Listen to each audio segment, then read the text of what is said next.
حضرت عباس اور حضرت عمر رضی اللہ تعالی عنہ کا آپس میں دوستانہ تھا۔ انہوں نے ایک دن بیٹھے بیٹھے عہد کیا کہ ہم میں سے جو شخص پہلے فوت ہو گیا وہ دوسرے کو خواب میں ملے اور قبر کے حالات بتائے۔ اچانک حضرت عمر کا وصال پہلے ہو گیا۔ سال کے بعد حضرت عمر خواب میں ملے۔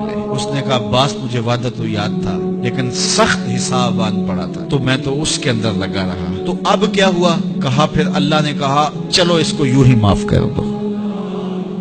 تو کہا چھٹ کے ابھی ابھی آ رہا ہوں۔ تو میں نے کہا وعدہ پورا کر دو، میں اور آپ ٹھیکیدار بن جاتے ہیں جنت کے۔ ہمارے پلے عمل ہے کیا؟ ہیں تو ریاکاری کے شکار ہیں ہمارے اعمال۔ رسول کریم نے ارشاد فرمایا جو میں دیکھتا ہوں وہ تم نہیں دیکھتے اور جو میں سنتا ہوں وہ تم نہیں سنتے۔ آگے فرمایا کہ اللہ کی قسم جو میں جانتا ہوں وہ اگر تم جان لیتے تو تم بہت کم ہنستے، بہت زیادہ روتے، تم جنگلوں میں دوڑ جاتے اور تم اللہ تعالیٰ کی پناہ میں آنا چاہتے، یا اللہ ہمیں بچا لے، جنگلوں میں بھاگتے پھرتے، آنکھوں میں آنسوؤں کی لڑیاں ہوتی، چیختے ہوتے، روتے ہوتے، اگر جو میں جانتا ہوں اگر تم جان لیتے۔ قال ابو ذر، حضرت ابو ذر اس حدیث کو روایت کرنے کے بعد فرمایا کاش کہ میں درخت ہوتا اور کاٹ دیا گیا ہوتا، میں درخت ہوتا جانور کھا گئے ہوتے۔ اللہ اکبر۔ حضرت عمر رضی اللہ تعالیٰ عنہ ایک کچی اینٹ اٹھاتے ہیں پھر نیچے رکھ دیتے ہیں، پھر اٹھاتے ہیں پھر رکھ دیتے ہیں اور پھر کہتے ہیں کاش کہ میں یہ اینٹ ہوتا۔ حضرت سیدنا صدیق اکبر رضی اللہ تعالیٰ عنہ درخت کے نیچے بیٹھے تھے، ایک چڑیا ایک شاخ سے اڑ کے دوسری شاخ پہ جاتی، وہاں سے اڑ کے پھر دوسری شاخ پہ آتی، تو حضرت صدیق اکبر رو پڑے، کہا چڑیا کتنی موج میں ہے، جس شاخ پہ چاہے بیٹھتی ہے اور قیامت کے دن تیرا حساب بھی نہیں ہوگا۔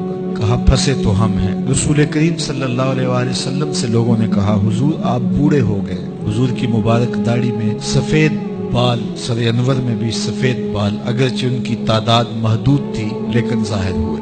کہا سورہ ہود اور اس کی مماثل صورتوں نے مجھے بوڑھا کر دیا، کیونکہ ان صورتوں میں اللہ کے عذابوں کا ذکر ہے، آخرت کا ذکر ہے۔ یہ وہ بابرکت وجود ہیں، وہ بابرکت ذات ہیں جن کے دامن پہ گناہ کا ایک دھبا بھی نہیں ہے، اور میں اور آپ اپنے آپ کو دیکھیں تو ہم کہاں کھڑے ہیں۔ حضور نے حضرت عائشہ سے کہا، زوجہ ہے رسول کریم صلی اللہ علیہ وآلہ وسلم کی، محبوبہ محبوب کائنات، لیکن ان سے بھی میرے حضور نے کہا عائشہ گناہوں کو کبھی چھوٹا نہ سمجھنا، گناہوں کو حقیر نہ سمجھنا کہ یہ چھوٹے ہیں کوئی بات نہیں، اس سے کیا ہوگا، اس دن حساب ہوگا، اس دن پوچھا جائے گا۔ تو اپنی زندگی کو مرتب اور منظم کر کے رکھو۔